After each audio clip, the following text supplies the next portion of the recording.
What's up, friends? Welcome back to my channel. I hope you all are doing well. You know what this video is. I'm back with another ranking video, and this time we are ranking blushes, new blush releases specifically. This has been the season of the blush releases. Is anybody else overwhelmed? A lot of them are very similar colors or similar finishes. It's hard to know what is worth it, but I got you, friends. This is gonna be a little bit of a shopping guide. I'm gonna do my best to rank these blushes, tell you guys the pros and cons, and make sure you stay until the end of the video because I am gonna be doing some swatch comparisons so you can understand the differences between all of the similar colors, the similar finishes. So hopefully that will be helpful as well. Lastly, friends, if you are interested in a cream blush ranking formula, make sure you are subscribed to my channel because that video is also coming very soon. Okay, party people, let's dive in. I do link all of the products that I mention in every video and anything that is on my face in that description box down below. These videos in particular take me a very long time to plan because I have to test out and review so many products all at once. So if you want to support my channel, hitting me up with a thumbs up, shopping through my affiliate links, hitting the thanks button, those are all really great ways to support my channel. Before we get started, I said this in my bronzer ranking video, which I'll link down below. I don't dislike any of these blushes. None of these blushes are bad, but I do think that some are a little bit better than others, better colors, better formula, maybe a better value, better packaging. And so that's what I'm trying to get across in this ranking video. According to my preferences, this is the order that I would place them in, but something that doesn't work out as well for me might be perfect for you. And so that's why I try and call out the pros and cons of each product as we go. And with that, friends, let's start off with my least favorite formula out of all these blushes. And unfortunately, it's these from Armani Beauty. These are the new Armani Beauty Luminous Silk Glow blushes. I just don't really reach for these all that much. They retail for $38. They have a really nice shade range. They have about 8 shades right now, but not every shade is available at every retailer in every country. And these do give a really nice kind of little luminous glow to the skin. They are called the Luminous Silk Glow blushes. So they're trying to give you that kind of airbrush look to the skin. I think my issue with these is that they are so finely milled that I don't feel like they blend out as easily as some of the other formulas that I'm going to be talking about in this ranking video. Given the price, given that this is luxury makeup, I feel like they should be a little bit more effortless. Don't get me wrong, like I said, they're not bad blushes, and I know a lot of you guys do enjoy these, but personally for me, I just don't find myself reaching for these because although the shades are really nice and the finish, once you get it on the cheeks and it is blended out, is really nice, I find that these shades are pretty dupeable by a lot of the other blushes that are higher ranked that we're going to be talking about in a second. And like I said, the formula is just not as effortless. And I don't really think that Armani Beauty has a huge excuse in that because they are a luxury brand, number one. And number two, it's not like these are clean beauty. It's not like they reformulated these or anything. And so I feel like they have no excuse to give us something that isn't 100% the most perfect blush. The packaging, it's all right. Like, it's cute, it's nice, but it's not anything, super to write home about. So for these, I just don't find myself reaching for these as much as the other blushes. And for that reason, that's why I put these as the lowest ones on the list. Next up on the list, we have the Dior Rouge Blush. These are the newly reformulated ones. They retail for $45. And I did do a full review on these, comparing them to the old formula. I had 4 shades. And then here in this demo today, I actually picked up 2 new shades to show you guys, which are Sillage and Actrice. So you'll see me applying those throughout this part of the video. Now, for those of you who are not up to date, these blushes were recently reformulated because Dior wants to be a clean beauty brand. They took out the talc and they replaced it with kaolin clay. They changed up the preservatives. They just changed up the formula just a little bit to make it what they would call a clean formula. But unfortunately, friends, I feel like the result here is that the formula is a lot drier. And for me, I just don't appreciate the application quite as much as I liked the other ones. I don't feel like they're worth the $45 given the new formula. They're not bad. I just don't like them as much. And for that reason, I'm less prone to wanting to pick up new shades. I feel like a lot of us are split between really enjoying this new formulation and not really enjoying it very much. The reason that I'm putting these so low is because I feel like, especially between the shades, the formula is very inconsistent. Like, some are better than others, and I feel like for $45 and for it being Dior, they all should be a complete home run. If you're buying a $45 blush, it better be good. I do find that these satin ones are the best. The two that I picked up that I'm demoing for you here in this video are in the satin formula, and I'm showing you guys both a light application and a heavy application so you can kind of see how the color builds up, how it looks like using different brushes. The matte formula I didn't enjoy all that much. I feel like the satins are the way to go. So if you pick up the satin formula, I really don't think it's that bad. It says on the Dior website that these are pigmented. I think that they are pigmented in the sense that you can definitely build them up. And some people do like something that is more buildable. They like more of a sheer wash of color, and then they can build it up. So I'll mention that as well. I like the more creamier formula. It was a little bit silkier before they reformulated these. So that is just my personal preference. But a lot of people like how buildable these are. And also another good thing about these is that they are incredibly long lasting. I've been testing out all the different shades that I picked up, and I will agree, they really cling to the face really nicely. They have a lot of shades to choose from, way more than the Giorgio Armani. So that's another huge plus. These to me feel like, at least for me, a really good summertime blush.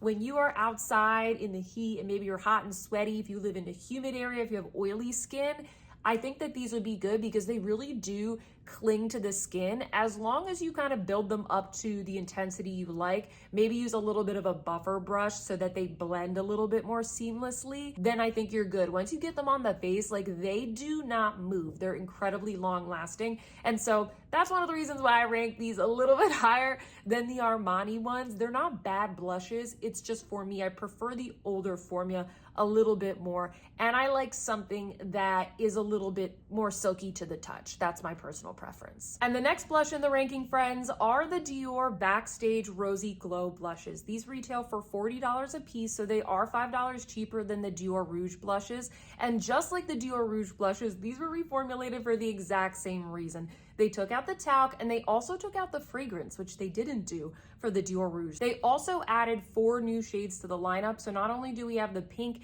and the coral shade, but we also have 4 new shades that suit a wider range of skin tones that are a little bit brighter, poppier, super fun for summer. I actually really like the shades that they added. But the thing is, a lot of people are concerned about this reformulation because this product is so popular. Particularly the pink shade has been viral all over social media within the past year. So a lot of people are concerned about this maybe not being as good now that it is considered clean beauty. Personally, I don't think that these are bad blushes. I think that they are decently pigmented. I actually think that they're very buildable. And just like the other Dior reformulated blushes, I think that these are very long lasting. Like, they really stay on the cheeks all day, at least on my skin. These also still have the same kind of glowy sheen that they give the cheeks when they're applied and blended on. They also still have that kind of slight pH adapting tone to them, although it's very slight. I wouldn't buy these because they're just so unique because they're pH adapting,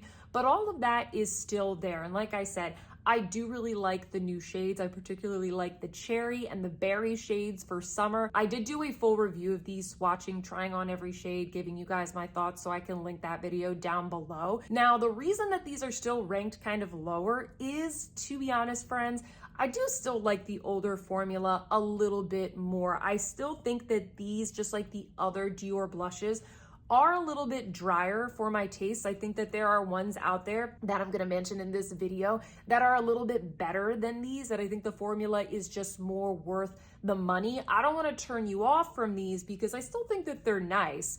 I just liked the older formula better. And you know what? There is an Instagram post on my Instagram. I'll put it up here so you know which one I'm talking about. It's going viral right now. I'm a little bit like taken aback. I just posted this to be helpful, to show you guys some swatches. So I did a comparison of the older Dior Backstage formula in the shade pink and then this newer one here. And it's very clear that the newer formula, it's a little little bit lighter, it's a little bit less pigmented, and a lot of people are concerned about that. I don't know why Dior did this. I can understand if the texture is a little bit different, but they made the color lighter. So now a lot of people are concerned this isn't gonna show up on their skin. Dior kind of shot themselves in the foot a little bit here because they added more shades to the line to suit more skin tones, but then they made the most popular one lighter. Like, they didn't keep the shades consistent. So a lot of people are upset about that. And I think it was not a super smart move. If anything, Dior should have just created another pink shade that was either lighter or much more pigmented to be like, oh, look, we have a new pink intense or something like that, or pink light for people that like just a whisper of color. They should have just done that rather than changing their most viral product that they have. I think it's their most viral product out of the entire Dior lineup. So those are my thoughts on these, friends. Not the highest ranking blushes in this video, but don't let these side-by-side comparisons scare you. Just because something is a little bit lighter doesn't mean that you can't get any pigment from it. And the newer shades in this line are very, very pigmented. So the pink color, it is a little bit different, I'm not gonna lie, but it doesn't mean that you can't get any pigment from the range as a whole. Next up, friends, we have the Hermes Silky Powder blushes. These retail for a whopping $83. These are the most expensive blushes in this ranking. And yeah, it's Hermes, so are we surprised? No, we are not. They already launched the $100 bronzer that I reviewed for you all, and here now we are talking about these $83 blushes. I know that these are new. I think that they were released maybe about a year or so ago, but they did release some new shades, and they're calling this their Rose collection, Summer Rose collection, and these are supposed to have a little bit more of an iridescent finish compared to the original ones. It says here on the website that these add a subtle touch of pink enhanced by a shimmering veil of light. And the demo that I'm doing for you guys today is with this shade, which is called Rose Doré. So it's kind of like a rose gold. And you'll see from the swatches and hopefully also from the application that this is kind of a very cool shade, if you ask me, something that I wouldn't really expect from Hermes. It's kind of like a nudie rose, but a duochrome with a gold finish. It has a really interesting shift. It almost could be a highlighter. If you're someone with a deeper skin tone, this could be a really beautiful highlighter for you. This is my first time trying this formula, so I'm giving you my completely unbiased first impressions after testing this one color out. The formula is pretty divine. They are so silky, like it says in the name of the blush. These are perfect if you want a very natural, soft, satiny, gossamer-like look over your cheeks. They are super beautiful. I'm not gonna lie to you guys. I love the silky feel of them. And particularly, I think I do like this newer formula that has a little bit more of a sheen. I've swatched some of the other ones in store and they're equally as beautiful, or at least they seem to be. But I like how these are a little bit more interesting. The packaging, I think it's pretty. It leaves a little bit to be desired because it's so plasticky. I would like to see this be a little bit heftier and weightier for $83. This just doesn't really, stand up to my expectations coming from Hermes, but I do like the look of it. It is very pretty and very elegant. It just could definitely be a lot more luxe. The reason that these are not ranked higher on this list is, friends, because the price is so ridiculous. You can definitely get something very, very similar with other brands. Some other potential cons for you, depending on your preferences, is that these do have talc. So if you are a talc-free consumer, this isn't going to work for you. They also have fragrance. The last thing I want to mention is with this newer formula, or newer finish, I should say. It's not a new formula, but it's a newer finish in the 3 new shades. It is pretty glowy. It's pretty shimmery, I'm not going to lie. I think that it is more shimmery than a demi-matte formula. Like I said earlier, this shade could be a highlighter for somebody that is tanner or deeper skin than myself. So if you don't like something that's very shimmery, or maybe you're a little bit worried about emphasizing texture on your skin, I would go with one of the other shades in the lineup. They are a little bit more toned down. So those are the things I want to mention, friends. These are beautiful. They would be ranked higher in this video if, number one, the shade range was a little bit more interesting. There's a lot of like light pinks and nudes and that kind of stuff. And also just because the price is a little bit insane for what you are getting. Next up, friends, we have the Haus Labs blushes. These are called the Color Fuse blushes. They retail for $38, and these are infused with fermented arnica, which is supposed to improve redness.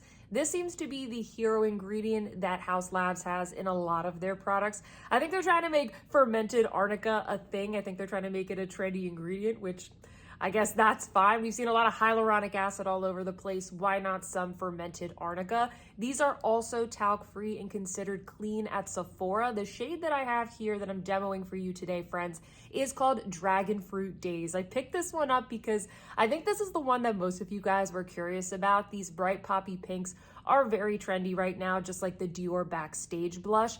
And boy, these are pigmented. You can get a lot of pop from these, but don't worry, they definitely are buildable. I'm using a much lighter hand here. You guys can see you can get a much more natural light-handed application, but if you want, you could go ham. You know, you could put this all over the cheeks, build it up if you have a deeper skin tone. I think that is probably one of the biggest benefits of this line, is that they do have so much pigment.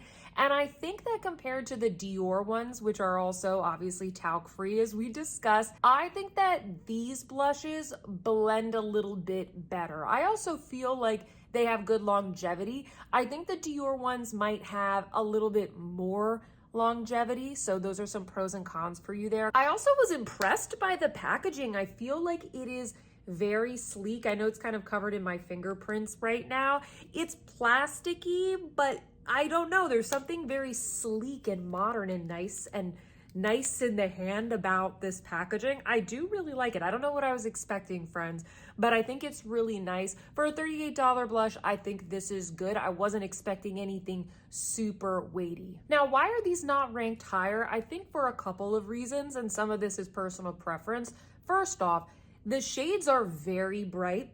And so I think for somebody who doesn't want to have as much of a lighter hand or just has a lighter skin tone in general, there aren't a lot of options. All the colors that came out are very bright, poppy summertime shades. But that being said, maybe they'll come out with some different shades later in the year. So there's that. There's not that many shades to choose from. The bigger reason for me is that I think that this formula is quite matte, and I like more of a demi matte or glowy finish to my blush. With this, it's a little bit more matte, which sometimes that just means you get a little bit more longevity. But yeah, this is just a personal preference thing for me, friends. I was going back and forth between where to rank these and the new Dior Backstage blushes. And at the end of the day, friends, I decided to put these ranked one spot higher than the Backstage because, like I said, I do think that these blend just a little bit more seamlessly. I also like the fact that these are a little bit more pigmented. I think a lot of people are going to appreciate that. And if you take a look at the ingredients as well, the Backstage blushes, it's a very small ingredient list, which I think some people will like, especially if you're avoiding some things. But these have more moisturizers and emollients in the ingredients. And so I do think that is reflected in the texture of the blushes and the way that they blend onto the face. So I think the question is, friends, do you like something that's more pigmented, or do you want something that you build up a little bit more in layers? Because at the end of the day, they're both good blushes and they look kind of similar on the cheeks, and they both have these bright poppy colors. The last thing also that I forgot to mention is that these are a much better value than the Dior Backstage. They're about the same price. These are $2 less, but you're getting way more product with these. And I think that the packaging also is a little bit nicer. Next up, friends, we have the RMS Redimension Hydro Powder Blushes. These retail for $35, which is definitely up there in price, but believe it or not, these are the most affordable blushes that I'm going to be featuring in this video. Prices for everything have been going up. And actually, I do have a 20% off coupon to the RMS site if you guys want to save a little bit more on these, which I will link down below. On the website, it does describe these as a multi-dimensional nourishing powder blush that melts into the skin, creating a silky, smooth, luminous looking finish. And I wanted to read that because I feel like that is the perfect description of these. They are so radiant. They are definitely the most glowy blushes that I'm including in this ranking by far. You will see in the comparison section at the end of this video just how much more these pop than the other ones I'm going to be talking about today. In fact, I think probably out of all the blushes that I have in my collection, these are probably some of the most unique just because of how glowy they are. It's almost like if you took one of those Charlotte Tilbury Beauty light wands and you made it in a powder formula that's like even more easy to blend across the cheeks and a little bit easier to kind of control where the color goes. I also really like using these on my eyes. If you guys are trying to figure out what color should you get, I do have a full review of these trying on every single shade, so I can link that little buying guide down below. I personally don't think that these highlight any texture. I think they look really smooth across the skin, and you can always be a little bit more light-handed and use these kind of as a blush topper. So if you have maybe one of the Dior blushes in a more matte finish, you can always use these as kind of a little highlighter topper just to like add a little bit more glow. I know that blush layering and blush draping technique is very much a trend now. If you take a look at the ingredients of these, not only are they vegan, gluten-free, they're talc-free, they are considered a clean formula, at least by the Hermes standards, but they also have a lot of emollients in them like jojoba oil, buriti oil, squalene, sunflower seed oil, and I think that those ingredients do make this not as like chalky and dry. Once again, this is an example of a clean formula that I think has a lot of smoothness, silkiness, pigmentation, for example, and that's why I'm a little bit harder on those Dior formulas that I mentioned earlier in this video. These also are refillable, I should mention. They just pop out right here on the back of the component, so you can buy refills, and the actual component itself is recyclable. I really don't have anything bad to say about these, friends. I would say the one con or thing to consider is the fact that these are so glowy. I don't think that these are for everybody. Some people are not gonna like this amount of shine. So that's just my one call out. It's just that the finish isn't for everybody. And it would be nice to see them add even more shades. I'd love to see another poppy cool tone pink. I have French Rosé right here, but I'd love to see maybe something a little bit more vibrant. I think we could add another nude to the lineup. I would love to see them expand this range even more. In the number 2 spot, friends, is a line of blushes that is actually not brand new. It didn't come out this year, but they are new to me. And the reason that I included them in this ranking is because when I asked you all what blushes you wanted me to include in this video, these were the ones that by far were mentioned the most. In the number 2 spot, we have the Valentino Eye to Cheek eyeshadow and blushes. Now, these are marketed as something that you can use on the cheeks and on the eyes. Friends, you can use all of these blushes on the cheeks and on the eyes. Let me just say that I do that all the time. So don't let the marketing get you. But nonetheless, these blushes are lovely. Like, why didn't you guys tell me to try these sooner? A lot of you told me that they were nice, but I haven't heard tons of people talking about them. They're very nice. They're very expensive. They're $52. So let me just say that they are very expensive. They come in 12 beautiful shades. It's very hard to choose which shade to get. The 2 shades that I am demoing for you today, friends, are one of the lightest shades, which is Poudre, and then also I got the darkest shade, which is called Fairy Night, which is this really cool kind of purpley plum with a brown undertone. Both of these shades very beautiful and a lot more wearable than you might think. This formula, it's very interesting. It's definitely different from all of the ones that I'm talking about in this video. This is a cream to powder formula. Hopefully you guys can tell from the swatches and from the application, but it has this like soft, creamy touch. You know when you touch like a Natasha Denona cream to powder formula, or even the new YSL quads that I've reviewed for you guys that have that really nice, soft, slightly emollient touch. That's what these feel like. They're so velvety. They're not gonna be as powdery as the other ones. They have that slight creaminess to them. And so I really like that kind of, I don't know, slightly hydrated, buttery look that they give the skin. They have such a lovely texture. These also are described as having color boosting pearls, which I have to agree with. They definitely have a sheen. It kind of gives this airbrush look to the cheek without it being too glowy. These are not as glowy as the RMS ones, not at all. The packaging is interesting. It's definitely a little bit unique. I kind of like the vibe. It's slightly bulky. It does have a slight plasticky feel, but that being said, I still think it feels pretty luxurious. I like the vibe of it, and I want to show you guys. It opens up with a little push button here. We have the cute little Valentino rock stud, which I think is a really nice touch.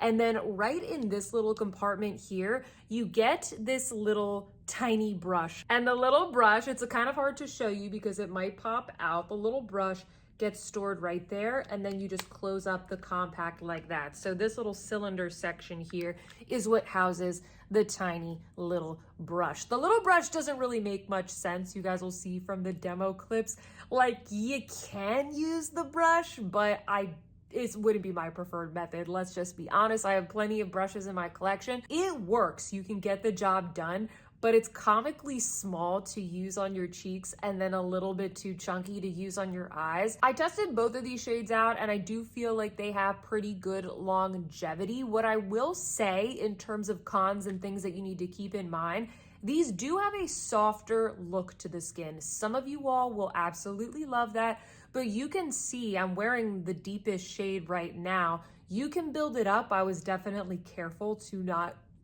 go overkill here, but you can see it's not super extreme. I feel like it's blended into my skin pretty well, and this will last all day, but it is a softer, more subtle formula. I think it's because it is so creamy. It does kind of blend out and melt into the skin. Personally, for me, I like that. It's a little bit more of a natural finish. I'm not trying to say that these don't give any pigment. They're definitely blendable, but I think that this is for the consumer that likes a little bit more of like a subtle, more creamy formula. I'll also mention that these do have fragrance. They also do contain talc. So if you're somebody that avoids those ingredients, then this isn't going to be for you. I was very pleasantly surprised by the color range, the beautiful formula, the uniqueness of the formula, and the uniqueness of the packaging. And lastly, friends, in the #1 spot, can you guess what it is? A lot of you will not be surprised. It's the new Gucci blushes. Now, I know that these aren't brand new, but there are 3 new shades. So now we have 9 shades in total. I do have all of the shades and I have a review of the 3 new ones, and I do a lot of swatch comparisons, so I can link that down below. These retail for $49, so they are pretty pricey, just like the Valentino ones, but they are some of my most favorite blushes that I have in my entire blush collection. I love and enjoy owning every single shade. I do wear these a lot. My favorite shade out of the 3 new ones is definitely this one, which is called True Pink. This is my favorite pink. Out of all the bubblegum pinks that have come out this year in the past couple of months since this trend has started, this one is definitely my favorite. It is just so feminine and just a burst of loveliness. I mean, look, who isn't happy looking at this shade? And I've said that before, but I opened this up and I'm like, yes, I want to put that on my cheeks. Sometimes I put it on my eyes as well. It's such a fresh and enlightening shade. I think it does work for a lot of skin tones as well. These are very pigmented, and I like these once again because they are a demi matte formula and they're very blendable. I like the fact that I get that little bit of a sheen when they go on, just a little bit of glow. I don't have to wear highlighter if I don't want to. The packaging also, you guys know, I'm a huge fan. Not all of the Gucci packaging is that great. We've talked about this before, but at least the blushes, I like that it has this very weighty, metally feel, which I haven't gotten from any of the blushes in this ranking video, including the Hermes, which are $83. To me, these have the most luxe packaging out of all of the ones in this video, so it makes it a little bit more worth it. It makes them feel a little bit more special, like it's a little treasure that you just pop onto your cheeks. And I appreciate that, okay? That's what I want when I'm paying $49 for a blush. And you know what surprised me, friends? I was taking a look at the ingredient list for all of the blushes in this video, and I realized these don't have talc. They don't. They're talc free, and they still are silky and smooth and lovely. So once again, that's why I'm a little bit harder on some of these brands that are going like the clean route. In terms of the cons, obviously they are very expensive. I feel like they are more worth it than other luxury blushes out there because of the things that I've already mentioned. They do have fragrance for those of you who are trying to avoid fragrance. that's going to be a con for you. I do feel like the fragrance in these is more subtle than the Hermes and the Dior. I feel like it's a little bit less overwhelming. Also, you're not getting as many nude shades in this range. You have more colors. I like the fact that with the new shades that they added, that we have more vibrant colors, because I said in my initial review of these that I felt like there wasn't as much if you have a deeper skin tone. We were getting like the light pink and the tender apricot, and you know what I'm talking about. There really weren't enough deeper shades. Now we have that, but we still don't really have any nudes. I'd like to see more nudes in this roundup. The reason that I ranked these above the Valentino are because they are talc free. They're a couple dollars cheaper. I do think they're more pigmented. If you're looking for something that has a little bit more pigment to it and slightly more longevity, I think that this is the better way to go. And also because I think the packaging is just like a little bit cuter. You don't get the brush, but also, like I said, the brush in the Valentino, it's like comically weirdly shaped. So I like the packaging on these better, so that's why these are number one. All right, friends, that concludes the ranking portion of this video. If you are still with me here, I do want to show you a couple of comparisons so that you can understand the differences between the colors and the different finishes. A lot of you have requested these comparisons, so this is your opportunity to view them. But let's head on over to the comparisons. Right here, friends, I have all of the pinky shades. At the top there, we have the new Dior Backstage in the shade pink. Then we have the Haus Labs in the Dragon Fruit Daze. Then we have the RMS in the French Rosé. Notice how that one is a lot more shimmery. Then we have my favorite, the Gucci in the color True Pink. Notice how that one is most similar to the Backstage, but the pigmentation and the finish, in my opinion, are a little bit better. Then down here, we have the Gucci in Silky Rose. We also have the Gucci in the Radiant Pink color, just a little bit deeper. And then at the bottom there, we have the Dior in Actrice, which is obviously a lot more coral. Here are all of the nude shades between the blushes. So at the top, we have RMS Maiden's Blush. Then we have the Hermes blush in Rose Doré. Then we have the Valentino in the shade Poudre. Then we have the Gucci in the shade Rosy Beige or Rosy Tan. Then we have the Dior in Sillage. And then we have the Dior Backstage in Rosewood. All right, here we have all of these sort of orangey and coral shades. At the top, we have two RMS blushes in the shades Mai Tai and Sangria. A lot more glowy than the rest of them here. Then right below that, you have the Dior in the color Actrice. Then we have the Giorgio Armani in the shade Offbeat, which is number 30. Then we have the Dior Backstage in the coral. And then we have the Gucci in the shades Tender Apricot, and then the Gucci in bright coral. So the least pigmented ones are definitely the two from Dior, and then the ones that have the most glow are going to be the RMS, with the Gucci down here having a nice little slight sheen as well. Here we have all of the red shades. So at the top we have the RMS in Pomegranate Fizz. Then we have the Gucci in Intense Plum, one of the newer shades, kind of in between a red and a purple. Then we have the Gucci in the shade Soft Red, which for some reason is being described as soft rose on some sites. And then below that, we have the Giorgio Armani in the shade number 40, Mania. And then right at the bottom there, that is the Dior Backstage in the shade Cherry. A lot of you guys asked me to swatch Mania and Cherry next to each other, so there they are. Mania is a little bit of like a deeper, truer red, whereas Cherry, to me, it has like a much brighter pop. It really does look like a vibrant, like yummy maraschino cherry type of color. And here are all of the purpley blushes. So at the top there, you have the stunning RMS blush in the shade Hanky Panky. Right below that, you have the Giorgio Armani in the shade number 60, Mystery. Then we have the Dior Backstage in the shade Berry. Then we have the Gucci blush in the shade Warm Berry. Note how that is a little bit more of a nude. And then right below it, we have Gucci in Intense Plum, which is a much brighter type of purple or reddish undertone purple. So those are all of the purpley shades. All right, friends, that's all I got for you today. Hope that you enjoyed the pros and cons, the ranking, the comparisons. If you found this video helpful or if you liked it, please don't forget to give me a big thumbs up and sound off in the comments down below. Let me know your experience with these blushes. Your experience and your opinion is worth just as much as mine, so let me know. Also, don't forget to subscribe to my channel and stay tuned for a cream blush ranking video. Let me know which cream blushes you want me to rank. I already have a full list that I've been testing out, so that will be live very, very soon. And with that, friends, I hope that you see some beauty in your day, and I will see you in my next one. Goodbye.